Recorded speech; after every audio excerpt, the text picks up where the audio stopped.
The opinions expressed by the host and guests in this show are not necessarily the views of Children's Health Defense.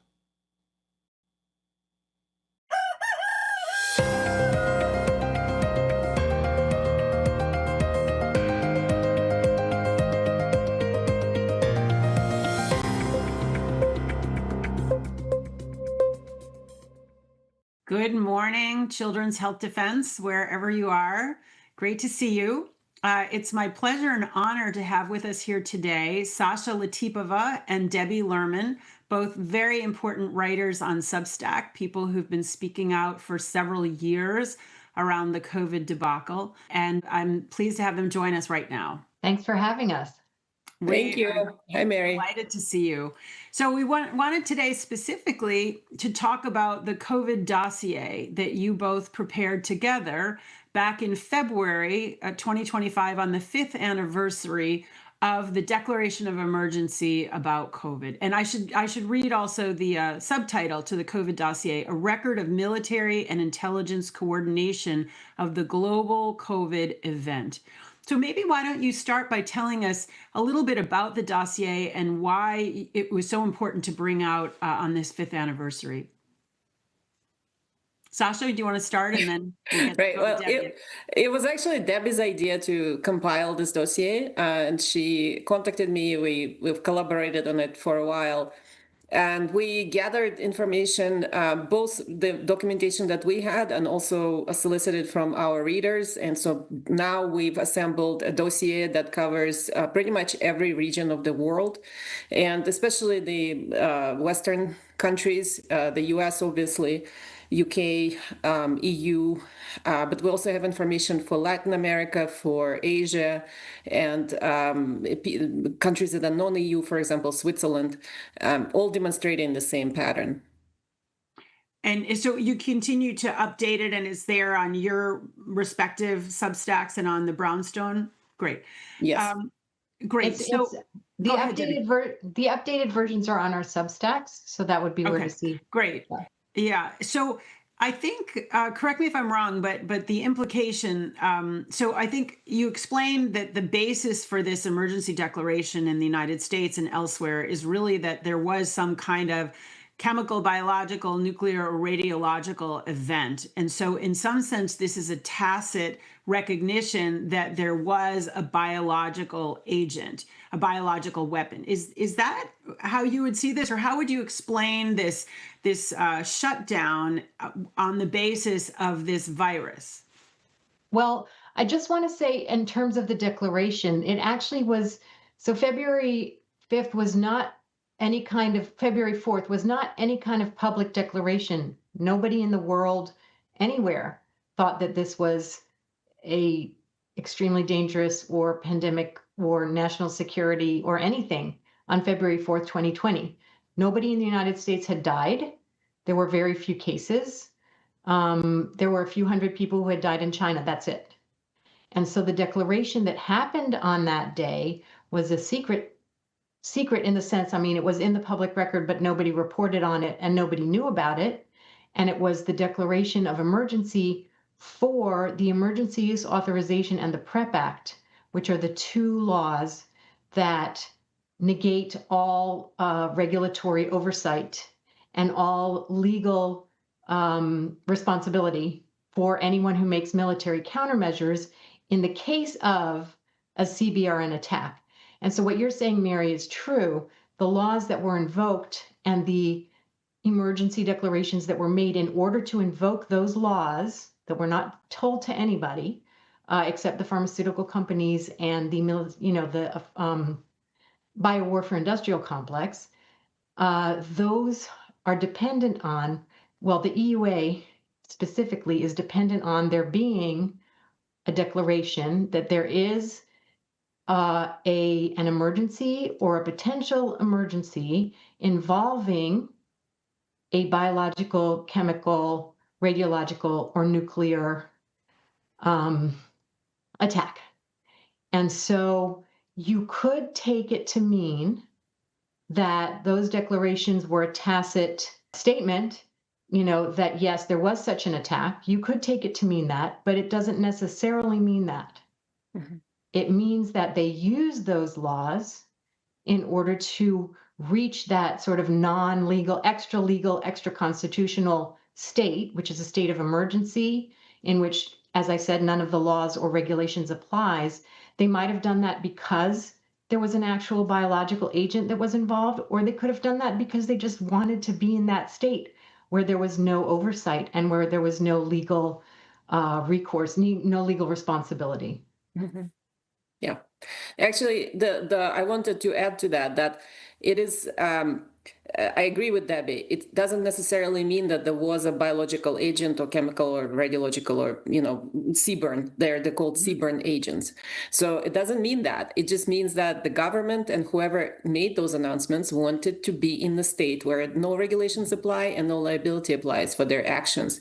And in fact, we currently are in the 9 versions of that state, according to the now existing PrEP Act declarations for various emergencies involving, for example, smallpox is the longest one running. It was announced in 2008, and it's running until now. It's extended until 2032. So are we in a smallpox epidemic or a national emergency of any sort? No, it's just the producers of the smallpox agents want to sell them to the government and get paid for shipping regulation-free and liability-free smallpox, whatever they're shipping. Okay. So in other words, this EUA, although it seems to be related by statute to a CBRN event, it's been used since 2008 for what are considered to be bacterial or viral infections. Is that correct, Sasha?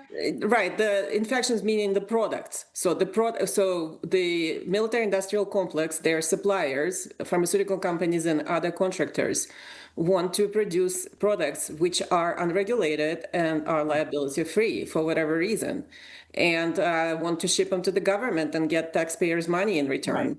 Right. And so that's what's been going on. But there's some pretext, no, that there is smallpox in circulation or Ebola or Zika or COVID, right? Not anymore. Not anymore, because the way the law that they're using, PrEP Act, was written is that it required some sort of state of emergency being in place. But the minute it was put on the books, it started being used as simply we declare that there may be, and in the future somebody may attack us with smallpox. And that's just an opinion of one unelected bureaucrat, which is HHS secretary at the time. And so the HHS secretary writes a memo to Federal Register saying, I think there may be an attack of anthrax or smallpox in the future. And that creates this window, this state of lawlessness that now can be utilized for profit. And can that declaration, is that HHS Secretary declaration reviewable? How is that reviewable? All right, so it is non-reviewable and there are no stopping conditions. That's how the law is written. So it's not judicially reviewable, it's not reviewable by Congress. Nobody can sort of contradict or compel him to do anything about it, about this opinion, or change it in any way. It doesn't require any data, it doesn't require any justification. It's just an opinion of one person. And he can either issue it or revoke it, or the president potentially can override it, or the Congress can get together and repeal PrEP Act. But that's, yeah, very good. And I just want to add that when they passed it, it was passed in a midnight sneak attack in a giant bill on Christmas. So. And the people and the senators at the time who were objecting to it, it happened to be the Democrats who were objecting to it at the time, including Hillary Clinton, including Joe Biden. They all said this is extremely unconstitutional because it gives one person the power to declare a state of emergency, and basically it gives the license to kill to the pharmaceutical companies or whoever is producing the countermeasures that now are under this state of emergency where they have no regulation and they have no legal responsibility for anything. So they all said that. They all said it was a terrible, terrible law that was going to potentially allow pharmaceutical companies to kill with impunity. Mm-hmm. But then they voted for it, Debbie. Correct me if I'm wrong. They then voted for it. Well, they voted for the entire bill because the bill was a defense bill and it had to do with Katrina funding and, That's why they put it in that bill. Yeah. Yeah, no, it's shockingly unconstitutional. And we at Children's Health Defense are very happy to see that Congressman Tom Massey has a bill now in Congress to repeal the PrEP Act. But I hear you, Sasha, that it's a tall order to repeal anything by Congress. Once it's in place, it's very hard to turn back. But it is outrageous that we have these ongoing states of emergencies that create these military countermeasures that de facto have no liability. So there's an ongoing declaration regarding COVID. So tell us, what does that actually cover today? What is that doing today? Can I just wanted to add one more thing, Mary, if that's okay. All of those declarations for the PrEP Act that Sasha mentioned, including the one for COVID, which has been extended to 2029, can be repealed by HHS Secretary Kennedy. Yeah. That, according to the law, he can just Correct. go and say it's over. So that's an important point to notice. Absolutely. And we've been asking him if he could please do that. Yeah, of Right. course.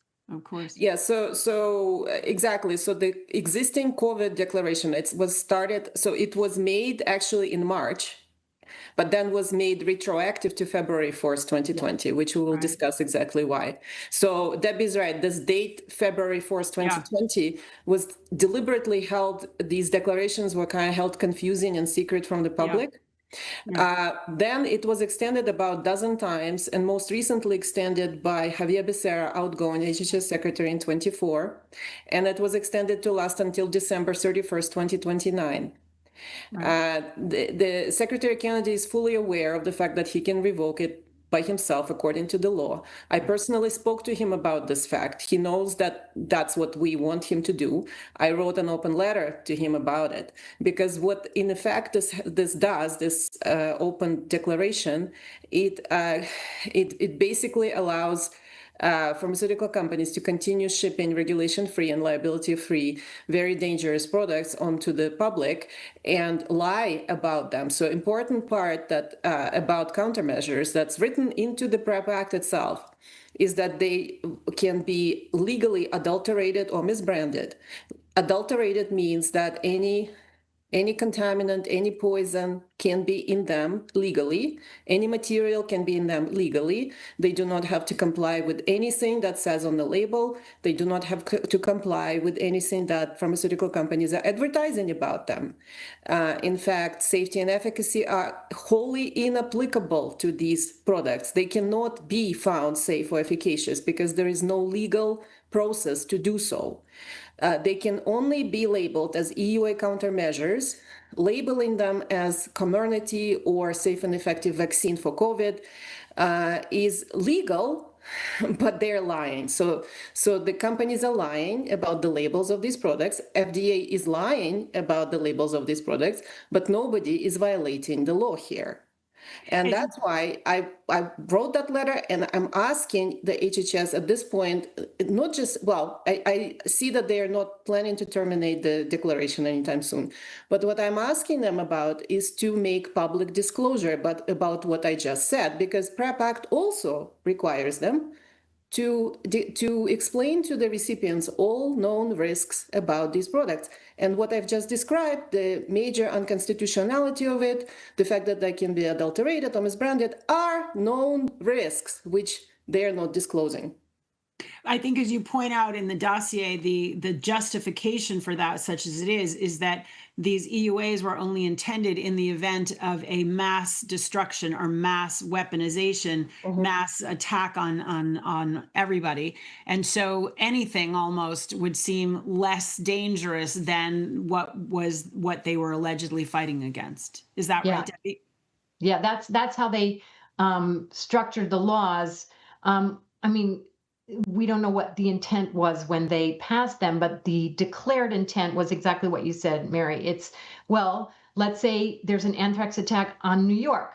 So we have to shut it down, close it off, quarantine the whole city, and then we have to rush countermeasures, especially to the first responders. So there was a lot of talk about first responders because these people are endangering themselves. They're going into this zone that has a weapon of mass destruction in it potentially. And so we're just going to inject them with whatever that we have that might work. Doesn't matter, like Sasha, when she says the adulteration or the labels don't matter in that situation, right? It really doesn't matter because they're going to expose themselves to terrible danger. And we just want to get them whatever we possibly can really fast. Right. It's an emergency. It's an emergency, right? Which is why using those laws in the situation that we're in now is what we call illegal laws. For sure. Pseudo legal regime. So tell us about this backdating, this retroactive to February 4th. I think that would be interesting for us to understand.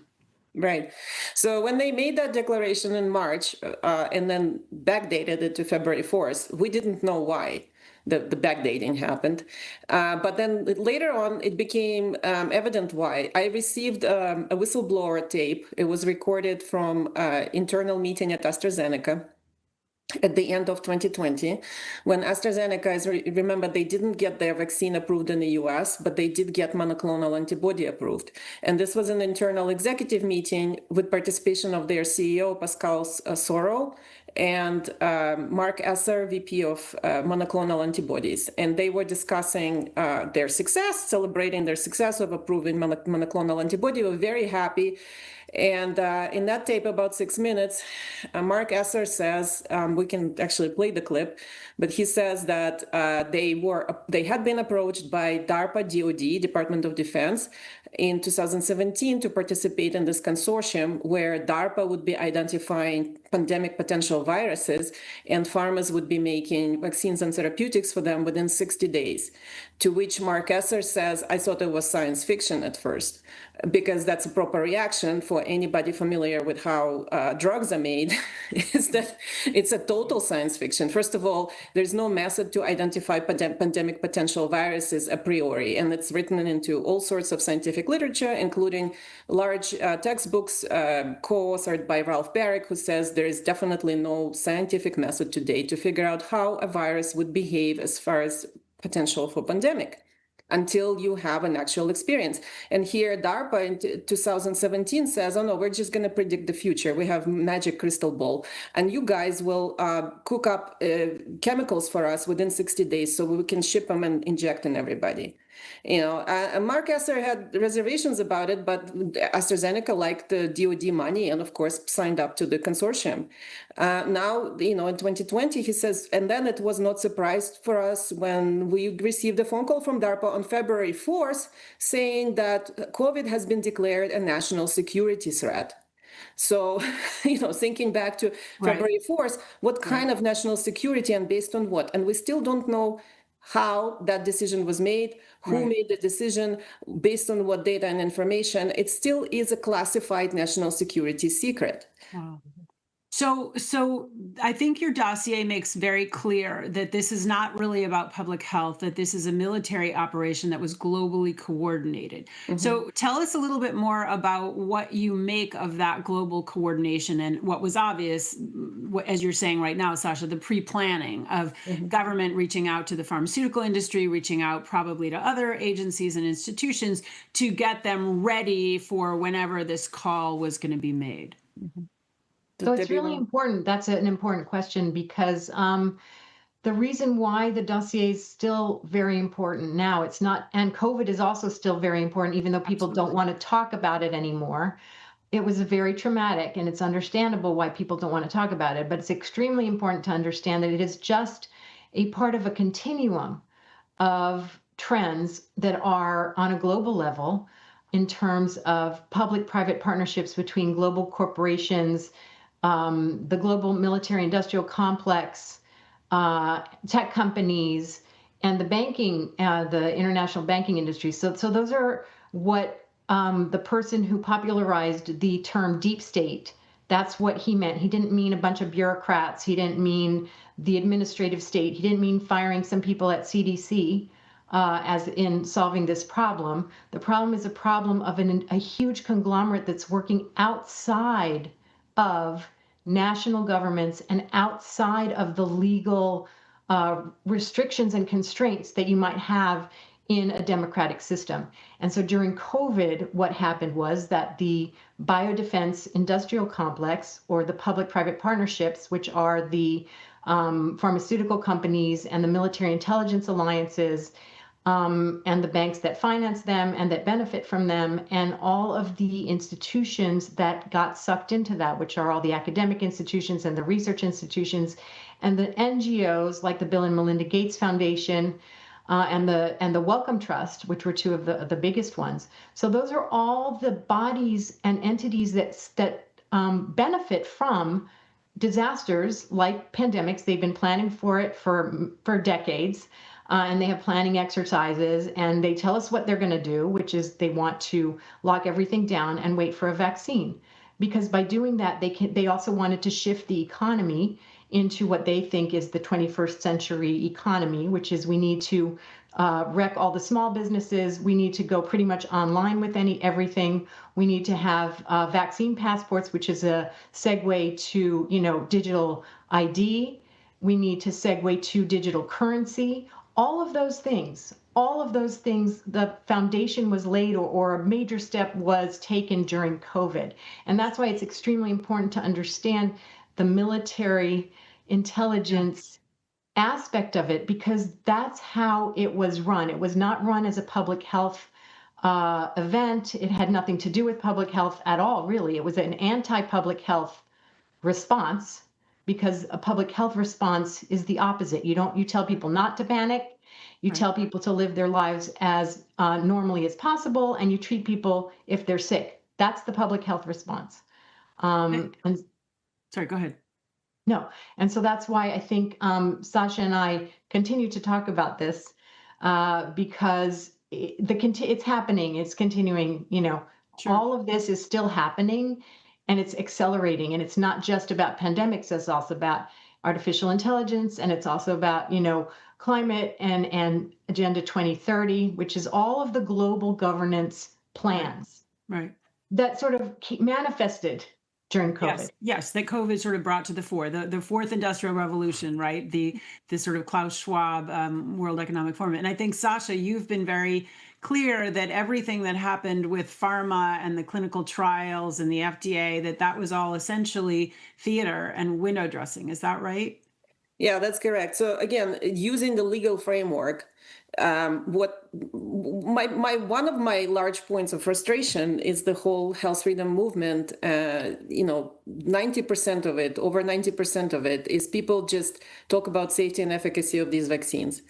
And in my opinion, it's a dead end, and it was set up as a dead end for everyone to walk in and march in place until they continue the constructing digital cage and everything else that Debbie was talking about. The safety and efficacy discussion, as I said, is inapplicable to EUA countermeasures. It is not possible to even conduct clinical trials for EUA countermeasures, because according to the law, these products are non-investigational. This is a very, very important categorization of substance of these products. If it's non-investigational, it's not possible to clinical trial it, because clinical trial in humans is an investigation. So that's how the law treats it.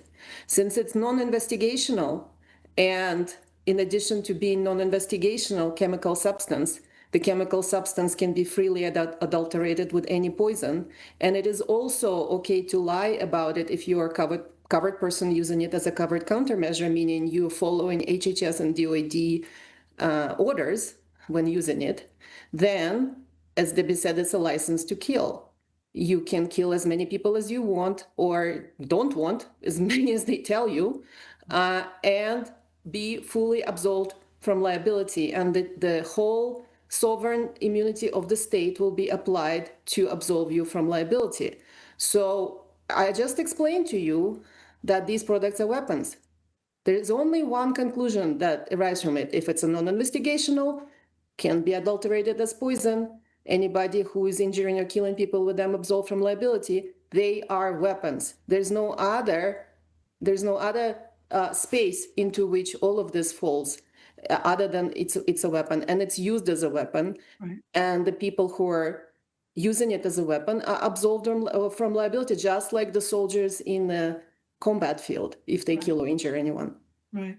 And I think, Sasha, I've heard you talk about how this information has been very much suppressed, but sort of inklings of it started to come out in two different lawsuits. One, the Brooke Jackson case, and the other, the case against Kirk Moore. Maybe you could speak to how this information started to emerge in a public realm and was effectively shut down. Exactly. So those two cases, in my opinion, are the most critical cases out of the whole 5 years of what's been going on. And there may be 20 to 40,000 different lawsuits that have been filed on this matter. But these two are the critical ones. Brooke Jackson's was filed very early on, I believe in 2021, I think. And she's been litigating since. It's been dismissed numerous times. I think they're still trying to appeal. But that's what's called False Claims Act process, where the legal theory is that the pharma company is defrauding the government and shipping defective product. That's what False Claims Act typically is used for. But over these years of litigation, it became abundantly clear that False Claims Act is a wrong theory for what's going on, because the government is in on it. And that became clear actually quite early. In about 2022, Pfizer was forced to produce, in their motion to dismiss, the military contracts that they signed with the Department of Defense for shipping these COVID countermeasures. And in the military contracts, as part of their defense, they were pointing to the fact that the scope of the contract was to ship demonstrations and prototypes, meaning fakes. And so that was very clear declaration from Pfizer that they didn't defraud the government, they shipped the fraud that the government ordered. And, and that the government and Pfizer were in on it. It's a public-private partnership. So nobody's defrauding each other. They're not defrauding each other. They're defrauding the public together. And then in Kirk Moore's case, which also he was being prosecuted by the federal government in the state of Utah, he's a surgeon who was giving people fake vaccine passports because people didn't want to get the shots, especially the children, but had no choice. They had to go to school, they had to have jobs. So he was helping people out to avoid poisoning themselves and their children. The federal government zealously prosecuted him for years. He spent about $1 million defending himself. They went through a whole week of trial this past July. And on Saturday of that week, Pam Bondi dropped the case. Well, what happened on Thursday of that week, they had two testimonies from CDC and BARDA, from Chris Duggar and Gary Disbrow, who both testified that vaccines were, essentially they used language like vaccines were bullets or military supplies of some sort. That they did not, they also used language like our plans go out of the window when we encounter the enemy, when speaking about the 25% refusal rate for the vaccine that they did not expect. So they talked about the public as the enemy that they've encountered, and those who refused were treated as enemy combatants. Kirk Moore was also treated as a military, essentially, enemy combatant because he's one of the medical professionals who refused to follow HHS and DoD orders. So that testimony was a bombshell, which of course nobody reported on except a colleague who was in the room, and I wouldn't know about it if he didn't write up about it, and then I went and bought the transcript from the court. Yeah. And so nobody reported on it. The case was dismissed, but the case was dismissed. I assert that it was dismissed exactly because of this testimony. Yeah. Let me come back to the dossier. One of the things you mentioned, thank you, Sasha. One of the things you mentioned in the dossier is that in early March, all the states simultaneously adopted the Stafford Act. Tell us what that means. Why was that significant? So, what happened was the authority over the pandemic response was, from the beginning, the policy-making body for the pandemic was the National Security Council, which is the advisory council to the president that advises the president on wars and terrorism. Now they've added a lot of stuff into that definition, but that was the definition at the time. And so that means that it was not CDC, it was not NIH or HHS who was making the policy. But it was still HHS that was the lead federal agency, because according to the law, HHS is supposed to be the lead federal agency when there is a public health emergency. But when President Trump made the Stafford Declaration, that is a declaration of emergency that normally it applies to FEMA. And so it normally applies to a particular location where there's been a disaster, an earthquake, a flood, something like that, where FEMA needs to get funds flowing quickly and needs to send help to the area. And it has never, ever in the history of the United States been declared in all 50 states simultaneously, because there's never a FEMA emergency in all 50 states. That doesn't happen. That doesn't exist. And at the time that it was made, which was March 13th, 2020, I believe. I hope I'm not getting that date wrong. It might be a few days. It might be a few days. Correct. Yeah. There was no emergency in any state in the United States, really, but certainly not in all 50 states. But what that did was then transfer after that. HHS was no longer the lead federal agency for COVID. And FEMA, that had never had anything to do with public health at all, and all of their documents show that they were like deer in headlights. They had no idea what was going on. They had no idea this was coming. They didn't know what they were doing or why. And the reason, I would say, is that FEMA is under the Department of Homeland Security. So what that effectively did was it put the entire COVID response. The policy was the National Security Council, and then the implementation was Department of Homeland Security. So it effectively removed any public health agency from any leadership role in the response. And that includes, very importantly, communications. So everything that was said by Anthony Fauci, by Deborah Birx, by anyone who was a public-facing so-called public health official was not a public health. It was not determined by the public health agencies. All of the messaging had to go through the National Security Council and FEMA/DHS. So whenever people say, well, CDC, we have to reform CDC because they messed up during the pandemic, they didn't mess up at all, actually. They actually conveyed to the public the messages that they were told to convey, and they were actually forbidden in March and April and probably May also of 2020 from even holding their own press conferences. They couldn't talk to the public at all unless the messaging had already been approved by the National Security Council. And we know that from FOIA documents, from FOIA emails and stuff like that. So the significance of the Stafford Act is that this was a FEMA. It was supposed to, wasn't supposed to be done in all 50 states. It had nothing to do with pandemics normally, but it basically was used to transfer the authority to the Department of Homeland Security. Yeah. So as you mentioned, Debbie, earlier, many people are saying, COVID's over. I don't want to deal with that. It was sort of traumatic. I'm done with this. Why are you both continuing to focus on this? What should we be taking away right now about this continuing emergency? Well, one thing is, let's end the state of emergency. So if the entire health freedom movement got together and said, let's really put some pressure on our guys who are now in positions of power, who actually have the authority to do that, supposedly, right, in the law, but we don't know who's actually in charge, right? Otherwise, we think they probably would have done it. Let's put pressure on them to please repeal all the states of emergencies for all of the pathogens. That's number one. Number two, let's stop talking about firing people from the CDC.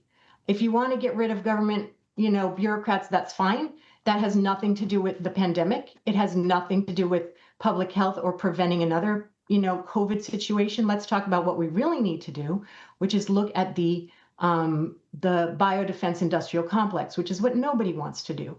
Sasha and I, in the dossier, named the people, some people, there were many, many people who were involved, who were in intelligence and in military top positions in the pandemic. There has yet to be an investigation that has called any of these people at all or questioned them at all about what happened. And their name is not Fauci, and their name is not Redfield, and their name is not Birx, even though Deborah Birx was the public-facing agent of the National Security Council.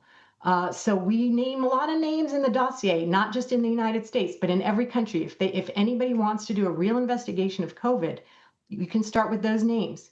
You can also start with the documentation that we've presented, which talks about how the military and intelligence agencies were in charge. That would be something to investigate, not the CDC, not the NIH. That's not what it's about. And so we're very, I get emotional and adamant about it because it's been 5 years and we can't get the so-called medical freedom movement to focus on what actually happened. And so the medical freedom movement is actually either intentionally, some of them, or unintentionally, I believe a lot of them, walking right into the propaganda trap and the censorship trap that has been set for them, which is now we're only going to talk about, was it a lab leak or was it not a lab leak?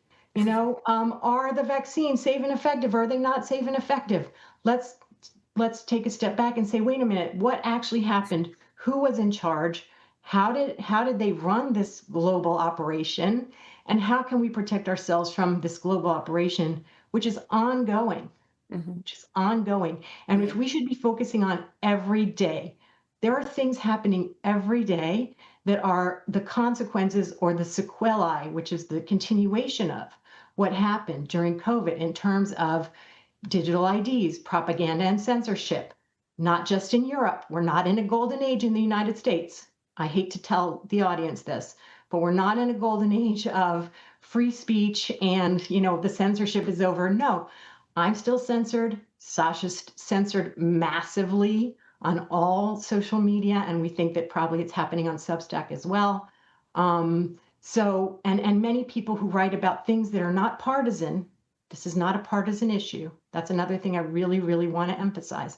If you start talking about COVID in a partisan way, you are a part of the problem. So if you say it's the Biden administration did the censorship, the Biden administration did the lockdowns, the Biden administration is the one that did the, you know, vaccine mandates. Actually, the Trump administration and the Biden administration and now the Trump administration all did those things in a continuum and in tandem and in coordination. And they use the partisan thing in order to distract and divide. And I appeal to everyone who's listening to please go beyond the partisan and look at what's actually happening, because it's us versus the global conglomerate cartel. We call it the global criminal cartel. That is running things. It's not Democrats and Republicans. It's not Trump and Biden. And that's just being used to distract us. So that's why Sasha and I are still very passionate about it. Thanks, Debbie. Sasha, do you want to add anything before we close? Yeah, my number one goal today is to give public the informed consent disclosure required by PrEP Act that they have never received. And they haven't received with the current administration either. The current administration, unfortunately, continues to lie about it just the way the Biden administration lied about it and the previous administration lied about it. And the disclosure about countermeasures is that they are not vaccines, they're not medical products, they're intentional weapons, and they're full of poisons, and everybody's lying about them, but nobody's violating the law. So we need to focus on that. Once the public has that information, then we can have a groundswell to help Congress repeal it, or help whoever wants to repeal it. Like Thomas Massie, I'm full on behind his effort, but he's one person. We need help. We need understanding from the public that this is not a matter of science. It's not a matter of gold standard science or any other kind of science. It's not a matter of data. It's a matter of law and misuse and abuse of the law that was never designed for the purpose it's being used for. Thank you both so much. Really appreciate your coming today and explicating this for us. Thank you. Thank you, Mary. Thank you for having us. My name is Dawn Sinsko. And you're a nurse? Yes, I'm a registered nurse, and I used to work at Sarasota Memorial. How long ago did you stop working there? 2 years. About 25 months ago, after I was diagnosed with alveolar rhabdomyosarcoma, and that was 5 months post my second COVID booster. So How many Moderna vaccines? It was Moderna you got COVID shots. How many did you get in all? A total of 3. 3. Okay. So before we talk about the cancer, let's go back and talk about what you were like before you took any of these COVID shots. How was your health? I was completely healthy. I was biking, swimming, walking my dogs daily, worked overtime in an emergency room. Cancer pretty much kind of destroyed my life. I'm sure it did, but you had no cancer before you had the Moderna No. shot. Okay, why did you take Moderna? I took Moderna. My dad ended up with a major stroke, so I ended up in like the hospital system with my dad, and basically during the whole COVID vaccine thing, and I was out of town, and so all my vacation time was basically depleted, and just working at Sarasota, they would say inject to protect yourself. If there's a patient dying, you better gown up and put I forget what the thing is, like a hood thing over your head. Hazmat type suit. Yeah, hazmat type suit, and don't care about the patient. You got to protect yourself first, and let the patient die if you have to. That's what they would tell us. They would constantly post bulletins on to us telling us how many patients in the hospital they had that had COVID, how many employees, and then once I was vaccinated with the first one, actually, I'm going to go back a little bit, because basically they're telling you not to travel. They basically didn't want anybody traveling on the roads around here. There was no food on the shelves, no toilet paper. It was kind of like a complete And you were ghost working town. as a nurse then? Yes, Were you seeing people coming in that were very sick? yes. So that bit's true. That bit is true. I would see young people like in their under 40 that was actually ended up dying.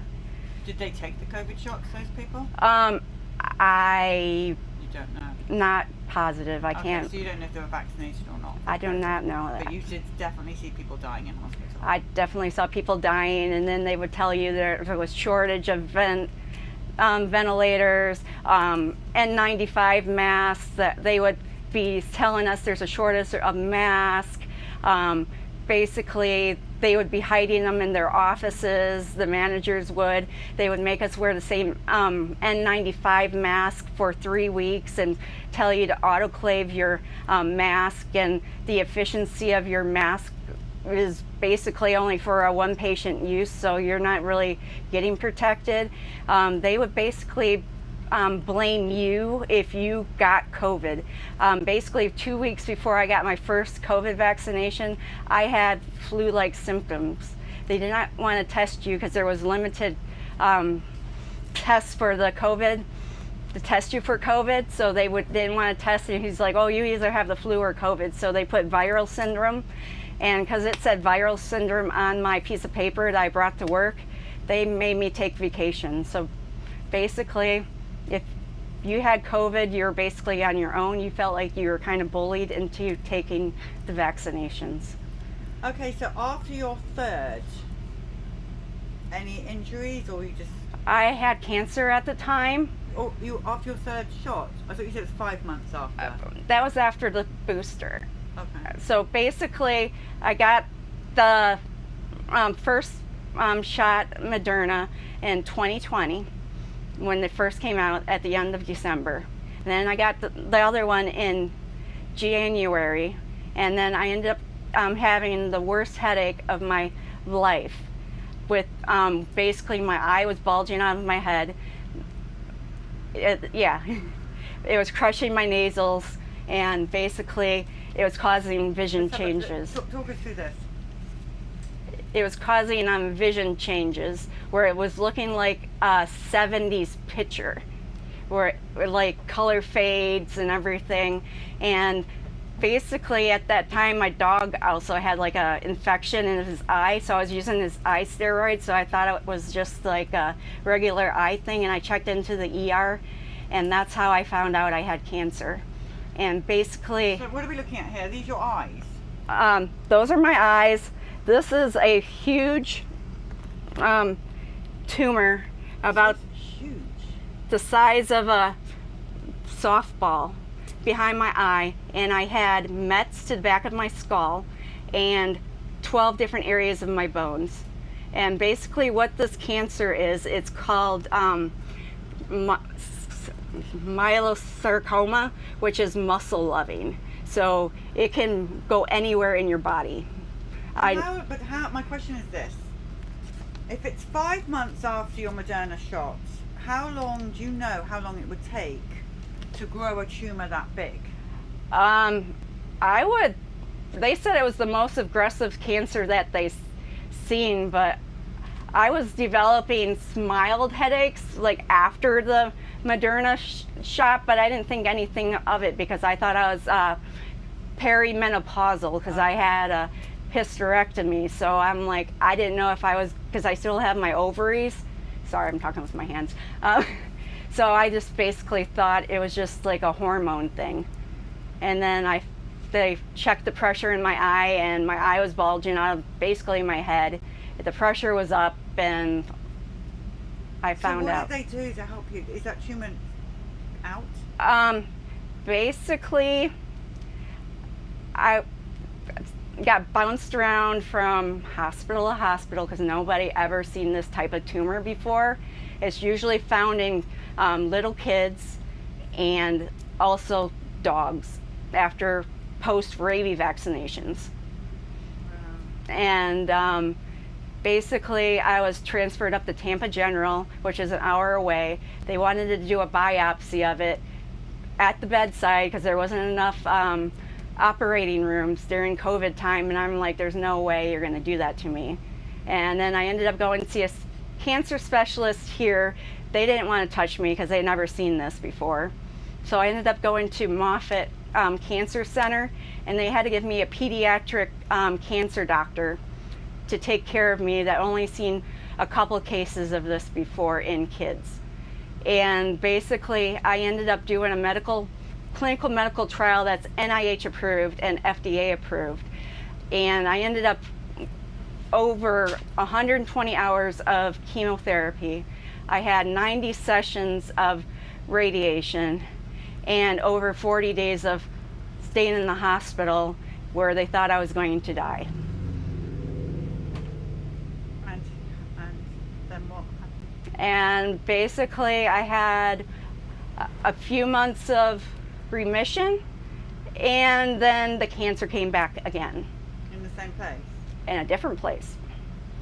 The second time it came back, it was in my pancreas and between my kidney and my liver and in my shoulder. And they said because it's muscle loving, it can show up anywhere. So just kind of imagine like a computer, like if you're a computer and your job all day is just to write the number one, like one all day long, and that's your only job. And all of a sudden you kind of get tired, and all of a sudden you kind of do a glitch. And then all of a sudden the glitch, your body kind of recognizes the glitch, and all of a sudden it starts forming that glitch, and then the cancer forms, and you end up getting cancer. And so today, as you're sitting here right now, what is the state of your cancer? I am 3 months in remission. I have to have scans like every 3 months to make sure it doesn't come back, because my survival rate when I first was diagnosed was only 8%. They didn't even think I was going to survive this. And they said usually there's only a 5-year survival rate, and most people just get treatment and just to keep it on the down low and just kind of treat you, kind of like palliative care. But for somehow I managed to be cancer free at the moment. So what do you think of the COVID shots? I would not recommend them to anybody. I've been doing so much research. Like my cancer its specialty is a chromosome swap between, I believe it's 2 and 13. So when that happens, it forms a PAX3 and FOX01 protein, which is called a fork protein. I know MNRA is like protein based, and they're talking about junk proteins that was in the shot, which basically when you look up the first one I got, there's over 5,000 adverse effects from it and 60 deaths. So I don't know. I just had a blood draw that came back at 2 o'clock this morning, and I'm anemic and I'm leukopenic. So my lymphocytes are still on the low side. All because you got Moderna. And All this is because I got Moderna. When, as a nurse, who's probably waking up to all kinds of crazy stuff that's been going on for some time with the vaccines, when you look at the outside of the bus, when you look at the dead babies here, when you see the 7-year-old girl killed by a flu shot, does this make you start to think about the whole vaccine schedule? It makes me want to cry. I cry daily. I try to stay positive. I'm about to cry now. But it just breaks my heart because I feel like I was bullied into getting a COVID vaccine. Just because they acted like it would be your fault if you got COVID. And then you find out that they were pushing it because basically they would have to pay $50,000 for each employee. What I was reading online where wouldn't be covered by Medicare or Medicaid, the hospital system, so they were really pushing the vaccines. And seeing my dad like 4 months prior in the hospital and how they were keeping people out of the system, not letting you allow somebody to see a dying person. That was, and my dad just being on a ventilator 4 months prior. Did he die? Yeah, he passed away. And just, I mean, you look really young. I'm 48. You look way younger than I had to, with everything I've gone through, I have severe nerve damage in my hands. Show the people your hand. It's like my hands and my feet, I have severe nerve damage. It's like at times my hands will be like, go like this and do just like spasm and stuff. I had to learn to walk again. It took me literally like 4 months to walk. Do you have help? Does someone look after you? I have my husband. Nice, good, I'm glad. I had a physical therapist that was coming to the house twice a week and had me do exercises and stuff, and this is probably the most I've been able to do with my hands and my feet. But I feel like when I walk, I'm stomping like where you see the diabetic people when they walk and they're kind of stomp on the ground so they can feel. That's what I'm going through. Will you keep us updated? Yes, On how you are? I definitely will do that. I'm sorry this happened to you. Thank you. Anything else you want to tell everybody? Don't do it. It'll ruin your life. It ruined mine, and I'm fighting for my life every day, and I'm trying to stay positive. And I'm there for anybody that ever wants to reach out and talk. Are you on social media? Can they contact you through that? Yeah, I actually have a social media site that I started, but I haven't really pushed on it. What's It's that? I actually don't remember the name of it. I think No, it's no. like, But can they get a hold of you on, I don't know, Instagram or whatever? yes, Dawn, it's Gilbert Sinsko, or there's one that says rhabdomyosarcoma with the cancer girl in there. Right, say that again slowly. It's rhabdomyosarcoma. sarcoma cancer girl.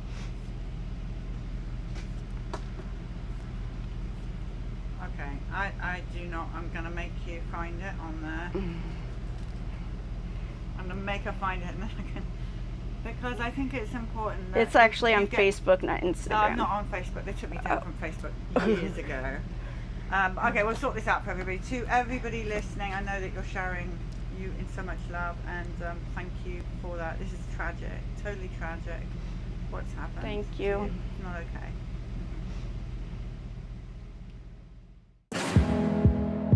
This and all CHD TV programming is made possible by generous support from viewers like you. Please consider making a contribution today to keep our programming going strong. Thank you.